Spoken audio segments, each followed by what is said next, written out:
So very good evening to all of you. मैं रवि और आज की इस क्लास में आप सभी का स्वागत करता हूं और उम्मीद करता हूं कि आप सभी की स्टडी काफी अच्छी चल रही होगी।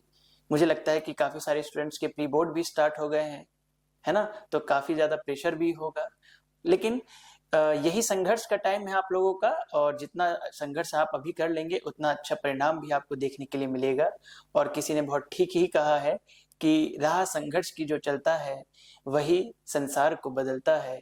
जिसने रातों से है जंग जीती, सुबह सूर्य बनकर वही चमकता है। तो आप लोगों को भी सूर्य बनकर ऐसे ही चमकना है अपने परिणाम के साथ में। तो हम लोगों ने आपके साथ एक सीरीज स्टार्ट किया था, मोस्ट एक्सपेक्टेड क्वेश्चन सीरीज का। आज उस सीरीज का यूनिट नंबर 10 हम लोग देखेंगे और उस यूनिट का नाम है आपका colonialism and rural society evidence from official reports. अब कॉलोनियलिज्म क्या होता है? हिंदी में बोलते हैं इसको उपनिवेशवाद या औपनिवेशिकता या उपनिवेशवाद, जो भी आपको ठीक लगे। तो सबसे पहले हमने टर्म ही देखते हैं क्या है, ठीक है।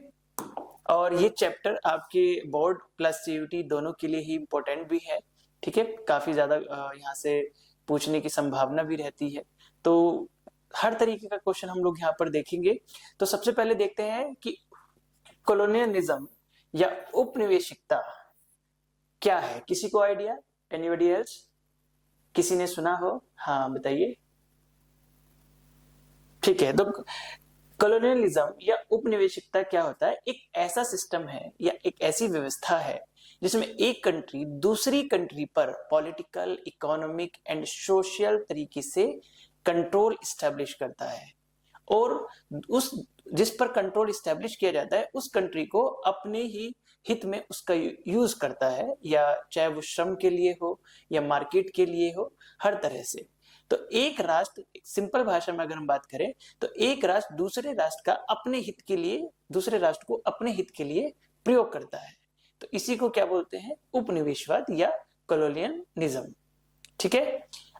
अब इसके जो है औपनिवेशिकता के कई 3 चरण हमें देखने के लिए मिलते हैं। तो खैर बहुत ज्यादा डिटेल में नहीं हम लोग जाएंगे, चलते हैं हम। अब ये चैप्टर का नाम था तो सोचा कि इसलिए आप लोगों को इसका मीनिंग जरूर पता होना चाहिए। देखते हैं हम लोग अपने क्वेश्चन क्या है। फर्स्ट क्वेश्चन है आपका, the ideological origin of the permanent settlement was closed to. स्थायी बंदोबस्त की वैचारिक उत्पत्ति सबसे अधिक किससे प्रभावित थी? अब हमें भारत में औपनिवेशिक काल के टाइम पर या कॉलोनियलिज्म के टाइम पर 3 तरीके के सेटलमेंट दिखाई देते हैं, ठीक है। 3 तरीके के सेटलमेंट दिखाई देते हैं, जिसमें हमारा सबसे पहला आता है परमानेंट सेटलमेंट। परमानेंट सेटलमेंट, ठीक है। किसी को आइडिया है ये कब शुरू हुआ था?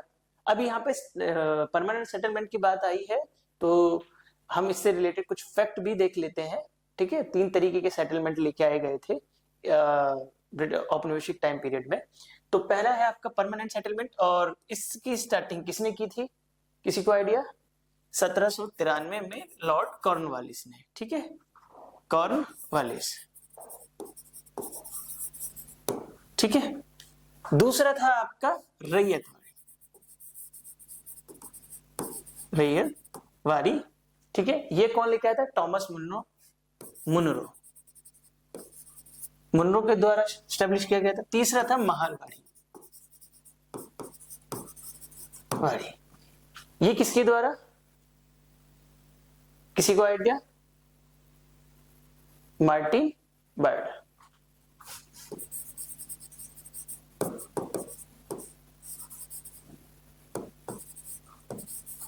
ठीक है। इसमें जो है आपका कर्नल अलेक्जेंडर रीड का भी नाम आता है रैयतवाड़ी में, टॉमस मुनरो के साथ साथ, ठीक है। और उधर आपका महलवाड़ी में मार्टिन बर्ड, ठीक है। तो तीनों का थोड़े थोड़े ध्यान रखेंगे, और इंफॉर्मेशन में और आप लोगों को बता देता हूं कि परमानेंट सेटलमेंट में क्या है। जमींदार जो है आपका, जमींदार को इसमें मेन ऑब्जेक्ट के रूप में यूज किया गया। एक तरीके से जमींदार ही जो है सरकार को राजस्व देने का काम करते थे, और किसानों से वसूल के सरकार को या जो कंपनी है उसको देने का काम करते थे। दूसरा रैयत, रैयत मैंने आपको पहले भी वर्ड बताया, किसान, इसमें डायरेक्ट किसानों से जो है रेवेन्यू वसूला जाता था। और महलवाड़ी में, महल बोलते हैं बेसिकली विलेज को या विलेज के प्रमुख को, गांव के मुखिया को। तो यहाँ गांव का मुखिया जो है रेवेन्यू कलेक्ट करके जो है कंपनी को भेजता था। तो इतना थोड़ा थोड़ा डिफरेंस याद रखना है हम लोगों को, ठीक है। अब परमानेंट सेटलमेंट की बात करते हैं। तो परमानेंट सेटलमेंट आपका बंगाल, बिहार और उड़ीसा में लागू किया गया। वहीं रैयतवाड़ी आपका कहाँ पर, मद्रास और बंबई। और महलवाड़ी आपका उत्तरी भारत के जो है गंगा के मैदान, वहां पर जो है इसको लागू किया गया था।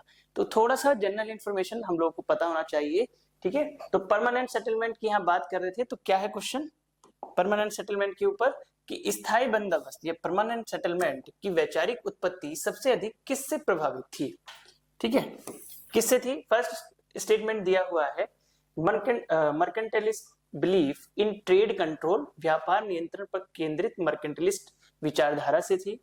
दूसरा है आपका physiocratic theory of land as sole source of wealth, भूमि को ही संपत्ति का एकमात्र स्रोत मानने वाली फिजियोक्रेटिक सिद्धांत, ठीक है। दूसरा है Marxist theory of surplus extraction, अधिशेष मूल्य के दोहन से जुड़ा मार्क्सिस्टवादी सिद्धांत। दूसरा है वेलफेयर इकोनॉमिक्स, कल्याण अर्थशास्त्र। किसी को आइडिया है, अगर किसी ने चैप्टर को अच्छे से पढ़ा है तो उसमें मेंशन है कि जो है स्थायी बंदोबस्त की उत्पत्ति में सबसे अधिक किस सिद्धांत को माना जाता है। क्यों? क्योंकि उस टाइम पर लैंड को ही जो है सबसे एकमात्र धन के रूप में माना जाता था। और फिजियोक्रेटिक थ्योरी क्या कहती है, फिजियोक्रेटिक थ्योरी जो है आपकी, वो बेसिकली लैंड को ही धन का मेन स्रोत मानती है और कृषि को ही जो है कृषि को ही प्रमुख उत्पादन का वस्तु मानती है कि कृषि के द्वारा ही जो है हम उत्पादन कर सकते हैं। और इसीलिए जो है इसका राइट ऑप्शन क्या होगा, ऑप्शन नंबर बी, ठीक है। ये आपकी बुक में भी दिया हुआ है कि भूमि को ही संपत्ति का एकमात्र स्रोत मानने वाली फिजियोक्रेटिक सिद्धांत पर से स्थायी बंदोबस्त प्रभावित था। नेक्स्ट क्वेश्चन दिया हुआ है आपका रीजनिंग और असर्शन का क्वेश्चन है, ठीक है। जो चीज मैंने आपको पढ़ाया था अभी स्टार्टिंग में थोड़ा थोड़ा डिटेल्स बता भी दिया है। क्या है, जमींदारी ऑक्शंस इंक्रीज्ड शार्पली आफ्टर 1793। 1793 मैंने आपको बताया था कि परमानेंट सेटलमेंट कब शुरू किया गया, 1793 के बाद जमींदारी नीलामी में तेजी से वृद्धि हुई। बिल्कुल, बहुत तेजी से वृद्धि हुई थी। क्यों? क्योंकि मैंने ये भी बताया था कि यहाँ पर जमींदार जो है रेवेन्यू कलेक्ट करके कंपनी को भेजता था। जमींदार जो है नीलामी तेजी से वृद्धि हुई। अब रीजन क्या दिया है, क्योंकि revenue demand remain fixed regardless of crop failure of natural calamities. राजस्व की मांग फसल खराब होने या प्राकृतिक आपदा के बावजूद भी स्थिर रहती थी, ठीक है। अगर आप किसानों की फसल खराब हो रही है या आपदा से किसी वजह से उसका नुकसान हो रहा है, फिर भी जो है रेवेन्यू का जो फिक्स कॉस्ट थी या रेवेन्यू जो कलेक्ट करना होता था वो फिक्स ही रहता था, उसको कम नहीं किया जाता था। इस वजह से जो है कि कृषकों को बहुत सारी दिक्कतों का सामना करना पड़ा और जो है जमींदार उनसे जबरदस्ती कर राजस्व को वसूलते थे। क्यों? क्योंकि उनको भी जो है कंपनी को भेजना होता था। तो दोनों ही स्टेटमेंट क्या है अपना आप में सही है कि फसल की खराब होने पर भी जो है राजस्व की जो मांग है वो एकदम फिक्स रहती थी, वो बदलती नहीं थी। तो दोनों ऑप्शन ठीक है और ये इसको सही एक्सप्लेन भी करता है। नेक्स्ट क्वेश्चन है आपका identify the correct statement. Indigo के बारे में हम लोगों ने पहले भी पढ़ चुके हैं। Indigo cultivation required long term soil commitment. Indigo की खेती के लिए भूमि का लंबे समय तक उपयोग आवश्यक था। बिल्कुल, अगर हम इंडिगो की खेती करते हैं तो उसका क्या है, भूमि का लंबे समय तक उपयोग करना आवश्यक था। दूसरा, Indigo improved food security of peasant. गलत, इंडिगो ने फूड प्रोडक्शन को या फूड सिक्योरिटी को जो है इंप्रूव नहीं किया था बल्कि और खराब कर दिया था। कि जो डोमेस्टिक क्रॉप्स किसान अपने लिए जो है उगाते थे, ठीक है, अब उसी भूमि पर जो है जब इंडिगो की खेती होती थी तो उससे जो है क्या है जो एरिया था, जो खेत थे, उसकी जो उर्वरकता है, ठीक है, वो कम होती चली गई। तो इससे जो है फूड सिक्योरिटी क्या हो गई, और कम होती चली गई, इंप्रूव नहीं हुई थी, ठीक है। तो नील की खेती किसानों के खाद्य सुरक्षा में वृद्धि की रॉन्ग। तो सेकंड इनकरेक्ट है, ये भी इनकरेक्ट है, ये भी इनकरेक्ट है और ये भी इनकरेक्ट है। ठीक है, राइट ऑप्शन क्या हो जाएगा? Option number B. देख लेते हैं क्या है। Indigo exhausted soil nutrient rapidly. नील की खेती ने मिट्टी के पोषक तत्वों को तेजी से समाप्त किया। बिल्कुल, तभी तो जो है तेजी से समाप्त किया, तभी तो जो है खाद्य सुरक्षा में वृद्धि नहीं बल्कि कमी, डिक्रीज हमें देखने के लिए मिलता है। तो राइट ऑप्शन हो जाएगा ऑप्शन नंबर बी। नेक्स्ट आपका the most exploitation features of the तीन कठिया सिस्टम वास। अब तीन कठिया कानून, तीन कठिया क्या है? तीन कठिया प्रणाली में, तीन कठिया प्रणाली में 3/20 भाग जो है भूमि के 3/20 भाग पर जो है खेती की जाती थी, जबरन खेती की करवाते थे। ठीक है, तो तीन कठिया 3/20, इसलिए थोड़ा नाम पड़ा हुआ है तीन कठिया। तो तीन कठिया कानून मतलब भूमि के 3/20 भाग पर कृषकों से जबरन खेती करवाया जाता था। तो तीन क्या है? तीन कठिया प्रणाली की सबसे शोषणकारी विशेषता क्या थी? अभी मैं आपको बता ही चुका हूं। पहला दिया हुआ है कलेक्टिव विलेज फार्मिंग, नहीं। दूसरा है forced cultivation on a fixed share of land, जमीन के निश्चित हिस्से पर जबरन खेती कराना। तो जबरन खेती कराई जाती थी भूमि के 3/20 भाग पर। ठीक है, यही आपका तीन कठिया प्रणाली थी। नेक्स्ट है आपका मैच द फॉलोइंग दिया हुआ है, और मैंने इतनी चीजें बताई है तो आप इसका सही आंसर बताएंगे क्या होगा। जल्दी, आपको 30 सेकंड का टाइम दिया है।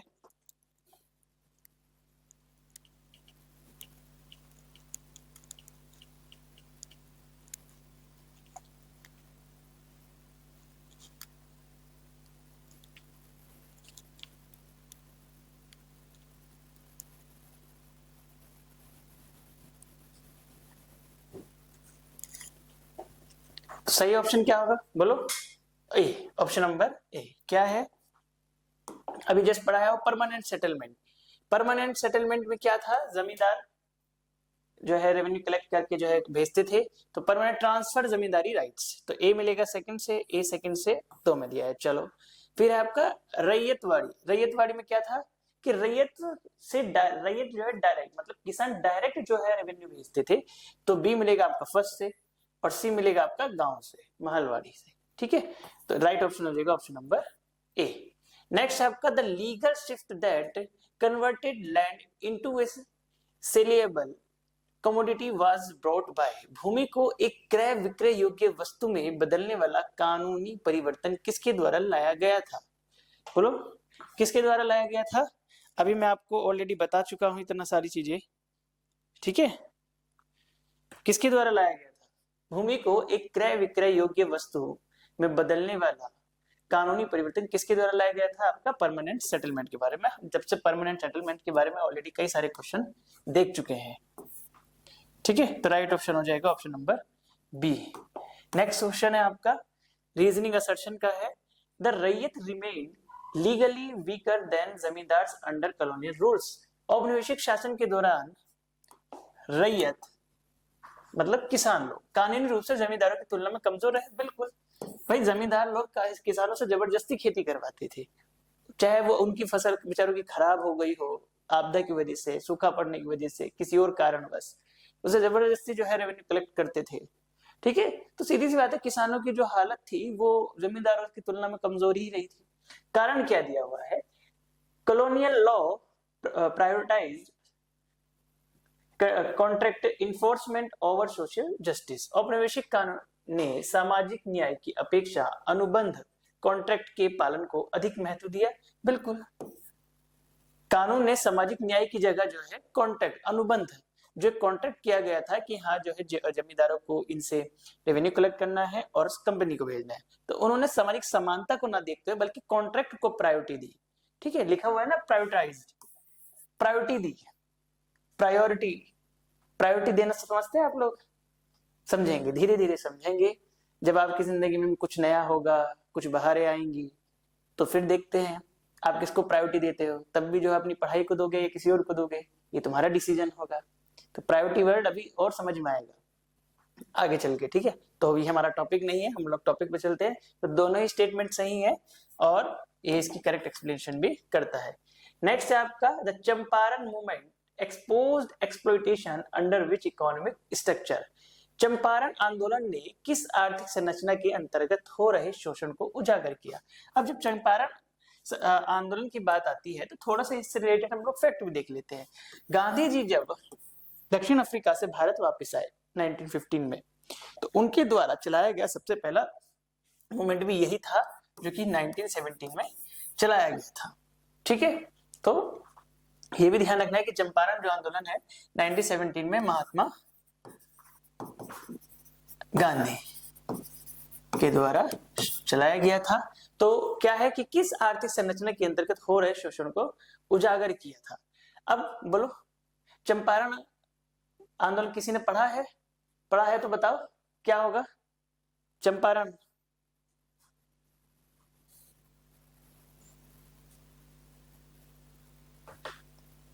अभी इंडिगो पे एक क्वेश्चन ऑलरेडी करा चुका हूं।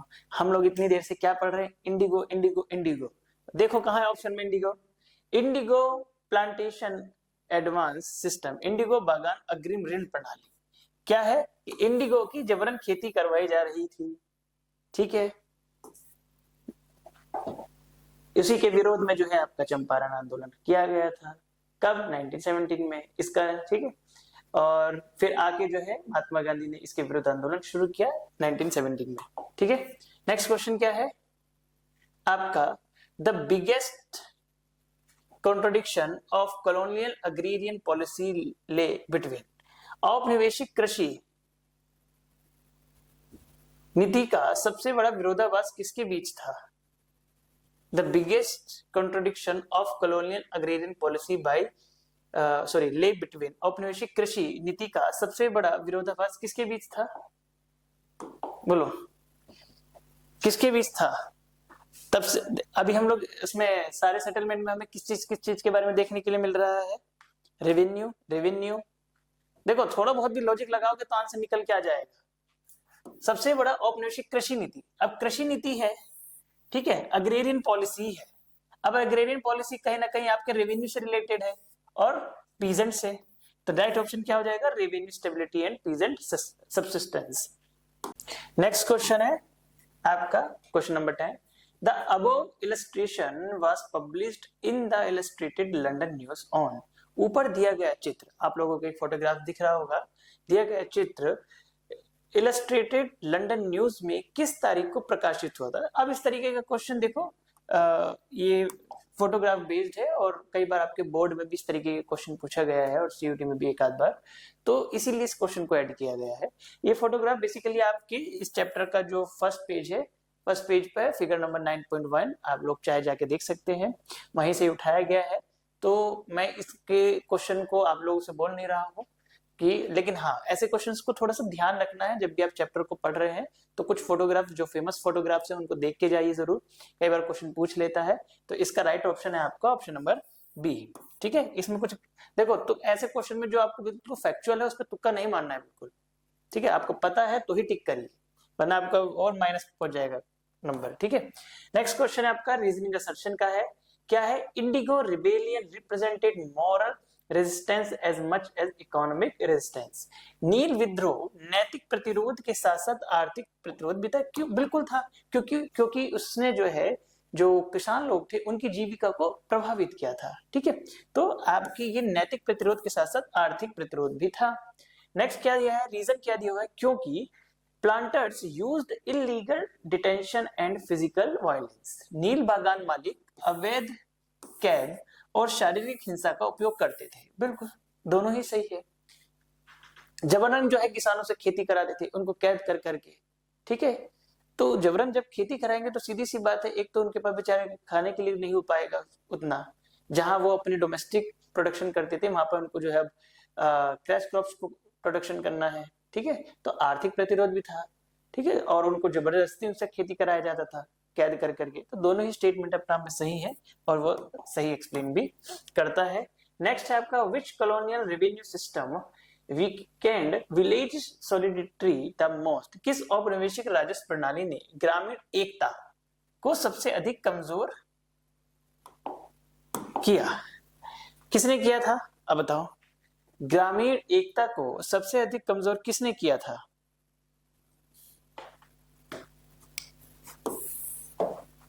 वीक। किसी को आइडिया? 3 सिस्टम पढ़ाए हैं, तीनों में से कोई एक ही है, या तो स्थायी बंदोबस्त होगा, या रैयतवाड़ी, या महालवाड़ी। जल्दी बताओ, किस औपनिवेशिक राजस्व प्रणाली ने ग्रामीण एकता, अब जहां किसानों को खुद राजस्व देने की बात चल रही हो, तो क्या वहां पे फिर एकता रह जाएगी? जब उनको खुद से हर कोई अपना अपना करने का सोचेगा, है ना, कि मुझे भाई अपना रेवेन्यू कलेक्ट करके देना है, तो वहां पर एकता की भावना नहीं रहेगी। और ऐसे सिस्टम हमें किस में दिखाई देता है? रैयतवाड़ी में। तो इसका राइट ऑप्शन क्या हो जाएगा? रैयतवाड़ी सिस्टम। तो राइट ऑप्शन है आपका option number B. Next, match the following दिया हुआ है, आप लोग बताएंगे, बहुत टफ नहीं है क्योंकि सारे टर्म्स ऐसे हैं जो आप लोगों ने पढ़ रखे हैं ऑलरेडी। क्या है? 30 सेकंड का टाइम है आपके पास। जमींदार कौन होते थे स्थायी बंदोबस्त में? बताइए, मध्यस्थ की भूमिका निभाते थे या किसकी निभाते थे? बोलो फटाफट, 30 सेकंड होने वाले हैं।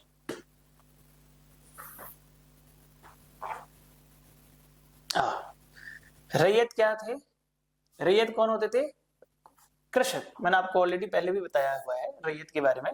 तो बी मिलेगा आपका फर्स्ट है, अभी फर्स्ट से एक है।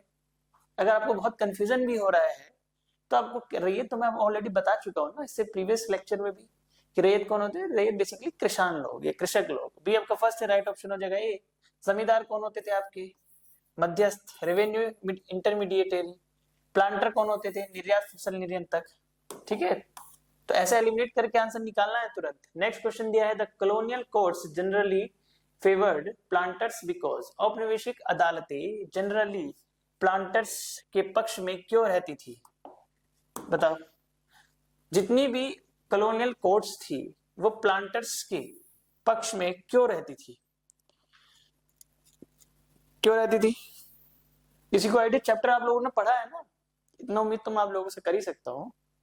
ठीक है, बहुत सारी चीजें जो है आप लोग इग्नोर करके चले जाते होंगे, लग रहा होगा कि हाँ पढ़ा पढ़ा सा तो है, बट एग्जैक्ट आंसर समझ नहीं आ रहा। चलो ऑप्शन देखते हैं, क्या है पहला? लॉ प्रिविलेज्ड कॉन्ट्रैक्ट इन्फोर्समेंट, कानूनों में अनुबंध को लागू करने को विशेष महत्व दिया गया था। अब अनुबंध पर ज्यादा जोर दिया हुआ है, इससे रिलेटेड एक क्वेश्चन पहले भी आ चुका है अगर आप लोगों को याद हो तो। दूसरा है पीजेंट्स अवॉइडेड लिटिगेशन, किसान मुकदमेबाजी से बचते थे, ऐसा कहीं मेंशन नहीं है। ठीक है, मैं ऑलरेडी बता दूं। दूसरा, जमींदार डोमिनेटेड द जुडिशरी, जमींदार न्यायपालिका में हावी थे, ऐसा भी कहीं लिखा पड़ा है कि जमींदार जो है क्या वो कोर्ट्स पर ज्यादा हावी हो जाएंगे? बहुत इलॉजिकल सेंटेंस है। दूसरा है रिबेलियंस वर फियर्ड, विद्रोह का डर था। अब आप खुद देख लो, अब कॉन्ट्रैक्ट की बात है तो कॉन्ट्रैक्ट के बारे में ऑलरेडी मैं आपको पढ़ा चुका हूं, मतलब इससे पहले भी एक क्वेश्चन आ चुका है कि यहाँ पर ज्यादा जोर किस पर दिया गया था? अनुबंधों पर, न्याय के बजाय। क्वेश्चन ये था कि सामाजिक न्याय के वजह जो है अनुबंधों पर ज्यादा जोर दिया गया था, और वही उससे मिलता जुलता ही है कि कानूनों में कॉन्ट्रैक्ट को लागू करने पर विशेष महत्व दिया गया था। ठीक है, नेक्स्ट क्वेश्चन है आप लोगों का रीजनिंग असर्शन का है, क्वेश्चन नंबर 15। क्या दिया हुआ है? colonial agrarian commercialization did not lead to agrarian development। औपनिवेशिक कृषि वाणिज्यीकरण से कृषि विकास नहीं हुआ, बिल्कुल नहीं हुआ। ठीक है, और हालत खराब होती चली गई थी बेचारों की। ठीक है, नहीं हुआ। दूसरा है क्यों नहीं हुआ? क्योंकि investment in irrigation and rural infrastructure remained negligible. ठीक है, सिंचाई और ग्रामीण बुनियादी ढांचों में निवेश नगण्य रहा। जब आप उनमें जो है आप सिंचाई में या जो इरिगेशन सिस्टम है उसमें आप ज्यादा इन्वेस्ट नहीं करोगे, फसलों को पानी नहीं लगेगा, तो किस तरह से जो है आपका जो एग्रीकल्चर है वो विकास कर पाएगा? ठीक है, वो भी नहीं किया है। इंफ्रास्ट्रक्चर अच्छा नहीं बनाया है, तो कैसे जो है कृषि का विकास होगा? है ना। तो जब इसमें जो है आपका बिल्कुल इन्वेस्टमेंट ही नहीं करा गया या किया गया, इसी वजह से जो है आपका जो एग्रेरियन कमर्शलाइजेशन था उसका डेवलपमेंट नहीं हुआ। तो दोनों ही स्टेटमेंट अपना में सही है, और ये इसका जो रीजन है वो आपको कथन को सेटिस्फाई भी करता है। नेक्स्ट क्वेश्चन है आपका question number 16, identify the correct statement. अब देखो करेक्ट स्टेटमेंट बेस्ड क्वेश्चन है, आप इसको एलिमिनेट करके अच्छे से कर सकते हो, तो फटाफट बताओ क्या होगा इसका आंसर। जमींदार पे आ चुका है ऑलरेडी, सिस्टम में आप लोगों को बताया ही हूं।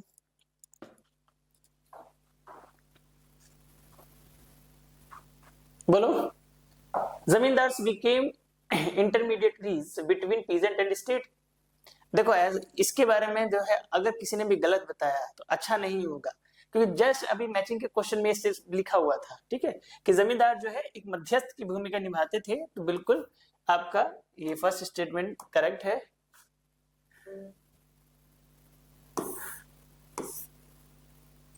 ठीक है, दूसरा क्या था, Ryotwari granted absolute ownership to peasant. दूसरा दिया है रैयतवाड़ी व्यवस्था ने किसानों को पूर्ण स्वामित्व प्रदान किया। स्वामित्व तो नहीं दिया था, बट हाँ रेवेन्यू लेने का जिम्मा जो है किसान रैयतों के ऊपर ही था, कि डायरेक्ट जो है किसानों से जो है रेवेन्यू कलेक्ट किया जाता था। तो एब्सोल्यूट ऑनरशिप तो नहीं थी, ठीक है, सिर्फ आपका रेवेन्यू उनसे डायरेक्ट कलेक्ट किया जाता था। तीसरा है आपका माहलवाड़ी फिक्स रेवेन्यू कलेक्टिवली, बिल्कुल सामूहिक रूप से गांव का मुखिया जो है सामूहिक रूप से कलेक्ट करके जो है भेजता था। तो इसका राइट ऑप्शन हो जाएगा option number A, first and third. Next question क्या, नेक्स्ट क्वेश्चन है आप लोगों का question number 17, the biggest ecologically consequences of indigo cultivation was. नील की खेती का सबसे बड़ा पारिस्थितिक प्रभाव क्या था।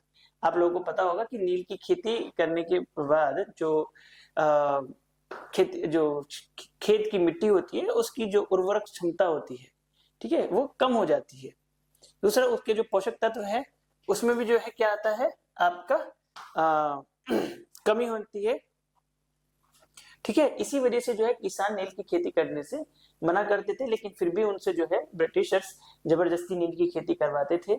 और जब उनसे कराते थे जबरदस्ती तो अपनी जो डोमेस्टिक क्रॉप्स है उसकी वो ठीक से खेती नहीं कर पाते थे, क्योंकि मिट्टी की उर्वरक क्षमता जो है वो कम हो गई है।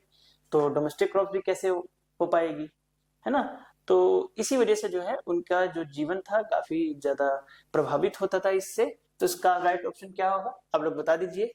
मिट्टी के पोषक तत्वों का क्षरण और खाद्य फसलों का विस्थापन, ठीक है। तो राइट ऑप्शन हो जाएगा ऑप्शन नंबर बी, ठीक है। नेक्स्ट क्वेश्चन है आप लोगों का question number 18, the periodic revision of land revenue under ryotwari mainly cost. Ryotwari व्यवस्था में भूमि राजस्व का समय समय पर पुनर्मूल्यांकन होने से क्या प्रभाव पड़ा, किसी को आइडिया। रैयतवाड़ी व्यवस्था में भूमि राजस्व का समय समय पर पुनर्मूल्यांकन होने से क्या प्रभाव पड़ा। पहला है स्टेबिलिटी ऑफ पीजेंट इनकम। ऐसा है कभी जो है पीजेंट की इन लोगों ने कभी भी जो है पीजेंट की इनकम के बारे में सोचा फिक्स करने का, नहीं, ऐसा तो बिल्कुल नहीं किया था इन लोगों ने। किन लोगों ने, ब्रिटिशर्स की बात चली है। फिस्कल अनसर्टेनिटी फॉर कल्टीवेटर्स, कृषकों के लिए वित्तीय अनिश्चितता और पैदा हो गई थी। जब डायरेक्ट कृषकों को जो है ये देने के लिए बोला गया रेवेन्यू, तो उससे कृषकों के लिए जो आपकी फिस्कल जो आप उनको फिस्कल जो मतलब वित्तीय जो सहायता दी जाती थी वो उसकी दर जो है अनिश्चित कर दी गई, और उनको जो है इस चीज का काफी ज्यादा सामना भी करना पड़ा। तो इसका राइट ऑप्शन क्या हो जाएगा, option number B. Next question है आप लोगों का क्वेश्चन नंबर 19, रीजनिंग और असर्शन का है। क्या दिया हुआ है, औपनिवेशिक भूमि नीति ने मध्यस्थ जमींदारियों को मजबूत किया। बिल्कुल, जितनी भी जो आपकी कॉलोनियल लैंड पॉलिसी थी उन्होंने जो है मध्यस्थ इंटरमीडिएटरी की भूमिका थी उनको क्या किया और ज्यादा मजबूत किया। क्यों किया, the British preferred indirect control over village society, क्योंकि ब्रिटिश जो है इनडायरेक्टली जो है रूरल सोसाइटी पर नियंत्रण करना चाहते थे। इसी वजह से जो है जो आपकी इंटरमीडिएटरी जो भूमिका थी उसको जो है और ज्यादा मजबूत किया। तो दोनों ही ऑप्शन ठीक है। नेक्स्ट क्वेश्चन दिया है, which of the following best defines the advance system. क्या है, निम्न में से कौन सा अग्रिम प्रणाली एडवांस सिस्टम का सबसे सही अर्थ बताता है। एनीबॉडी एल्स, कोई बताएगा। एडवांस सिस्टम पहला है स्टेट लोन टू पीजेंट्स, किसानों को राज्य द्वारा दिया गया ऋण, एडवांस सिस्टम ऋण। दूसरा है planter credit forcing crop choice, नील बागान के मालिकों द्वारा दिया गया कर्ज, एडवांस सिस्टम। दिया गया क्या था, आपका क्रेडिट था जो किसानों को फसल चुनने के लिए मजबूर करता था। तो राइट ऑप्शन क्या हो जाएगा? Option number B. Next question है मैच द फॉलोइंग। आप लोग बताएंगे क्या होगा इसका राइट ऑप्शन। बहुत सिंपल है, तीन कठिया भी पढ़ा चुका हूं। क्या है तीन कठिया? और बिल्कुल हूबहू क्वेश्चन पूछा हुआ है। बोलो, ए मिलेगा फर्स्ट से और बी मिलेगा आपका सेकंड से। तीन कठिया force indigo on fixed land share. A first से, बी सेकंड से। राइट ऑप्शन हो जाएगा ऑप्शन नंबर ए। नेक्स्ट है आपका the colonial state viewed land revenue primarily as. औपनिवेशिक राज्य भूमि राजस्व को मुख्यतः किस रूप में देखता है? औपनिवेशिक राज्य भूमि राजस्व को मुख्यतः किस रूप में देखता था? किस रूप में देखता था? जल्दी बताओ, किस रूप में देखता था? पॉलिटिकल मिलिट्री रिसोर्स, जो रेवेन्यू आ रहा है उससे जो है पॉलिटिकल मतलब जितने भी अपने कामकाज थे, चाहे वो मिलिट्री से रिलेटेड हो या पॉलिटिकल सिस्टम से रिलेटेड हो, उसके कामकाज करने के लिए जो है आपका रेवेन्यू को देखता था, या उसी से रेवेन्यू से ही जो है अपने मिलिट्री का खर्चा पानी निकालता था, ये भी कह सकते हैं। ठीक है, तो राइट ऑप्शन क्या हो जाएगा? Option number B. Next question है आपका question number 23। Identify the incorrect pair. Incorrect pair बताना है। अब ये क्वेश्चन आप लोग बता सकते हैं क्योंकि मैंने स्टार्टिंग में ही तीनों तरीके के सेटलमेंट आपको बताए हैं, और अगर आपने अच्छे से ध्यान से सुना होगा तो इसको आप आंसर कर सकते हैं। परमानेंट सेटलमेंट मैंने आपको बताया था बंगाल, बिहार, उड़ीसा, बिल्कुल ठीक है, पहला ऑप्शन सही दिख रहा है। दूसरा रैयतवाड़ी, मद्रास और बॉम्बे, बिल्कुल ठीक है।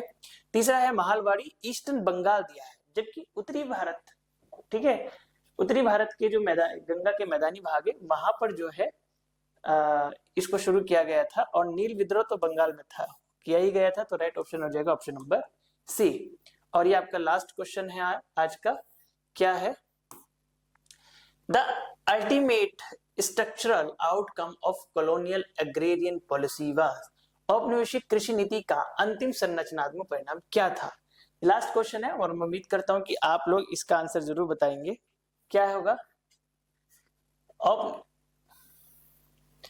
द अल्टीमेट स्ट्रक्चरल आउटकम, औपनिवेशिक कृषि का अंतिम संरचनात्मक परिणाम क्या हुआ?